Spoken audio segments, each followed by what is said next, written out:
জীবনের প্রথম বিয়ের কেনাকাটা করলাম, সাথে আমার নিজের জন্যও করলাম। আর কার বিয়ের জন্য করলাম আর বিয়ের জন্য কি কি কেনাকাটা করলাম তা নিয়েই থাকছে আজকের এই ভিডিওটি। হ্যালো এভরিওয়ান, আসসালামু আলাইকুম। আশা রাখছি সকলে অনেক বেশি ভালো আছেন। তো সকাল সকাল রেডি হয়ে চলে যাচ্ছি মাওনা চৌরাস্তায়।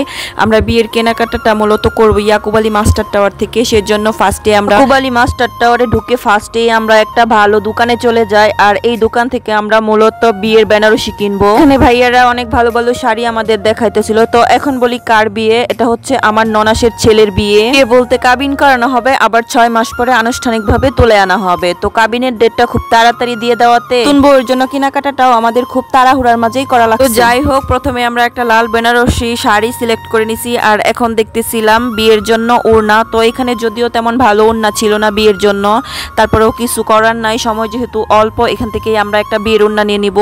সেই জন্য ওড়না দেখতেছিলাম যে কোনটা নিব। তো যাই হোক, অবশেষে ওড়না শাড়ি এই দোকান থেকেই নেওয়া হয়েছে। আমার কাছে মনে হয়েছে বিয়ের শাড়ি আর বিয়ের ওড়নাটা দামটা একটু বেশিই নিছে। তো কি আর করার আছে, যেহেতু সময় অল্প আর বিয়ের কেনাকাটা এত দাম দর করলে চলে না। তো যাই হোক, পরবর্তীতে চলে গেলাম নতুন বউয়ের জুতা কেনার জন্য। জুতা কিনতে যায় পড়ছি বিপদে, বউয়ের পায়ের মাপ জানি না। তো পরবর্তীতে ফোন দিয়া পায়ের মাপ নিয়ে তারপরে জুতা কিনছি।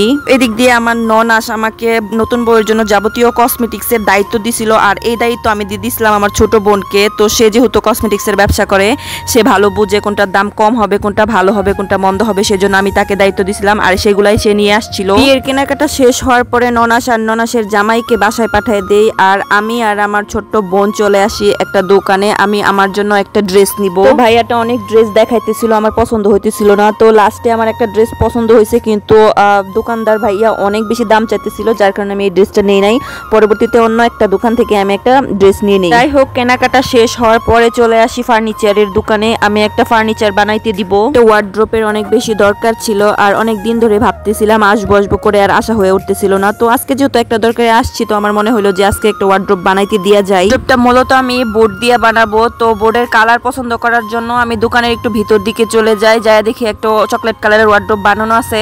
তবে আমি এই ওয়ার্ড্রোপটা নিব না, আমি কাস্টমাইজ করে বানাইতে দিয়া যাব। তো আমার কাস্টমাইজ করা ওয়ার্ড্রোপ তারা বানাবে, তো সেহেতু আমি তাদেরকে বুঝাই দিতেছিলাম যে কোন জায়গায় কোন জিনিসটা দিবে। যাই হোক, এখানকার কাজ শেষ করে এখন আমি বাড়ির উদ্দেশ্যে রওনা হব। তো দোকানে এত এত কাঠের ফার্নিচার বানানো ছিল যে আমার সবগুলা ফার্নিচার অনেক বেশি পছন্দ হইতেছিল। হচ্ছিল সবগুলা ফার্নিচার বাসায় নিয়ে যাই। তবে এটা কি কোনোদিনও সম্ভব গাইস বলেন? আমার কাছে তো এত টাকা পয়সা নাই, আমি কিভাবে এই ফার্নিচার গুলা বাসায় নিব? তো যাই হোক গাইস, এত ফার্নিচার বাসায় নিয়ে কাজ নাই, যতটুকু আছে আলহামদুলিল্লাহ। যদি চাই একদিন সবকিছুই হবে, একটু ধৈর্য ধরতে হবে। তো যাই হোক, সকাল 9টায় বের হয়েছিলাম, এখন 3:30 4টার মতো বাজে। ওইদিক দিয়ে আমার ছেলেকে আমি বাসায় রেখে গেছিলাম, ও মনে অনেক অত্যাচার করতেছে বাসায়। তো যাই হোক, ওর জন্য একটা আইসক্রিম নিয়ে তারপরে আমি বাসায় চলে যাচ্ছি। আজকের ভিডিওটা এই পর্যন্তই। সবাই ভালো থাকবেন, আল্লাহ হাফেজ।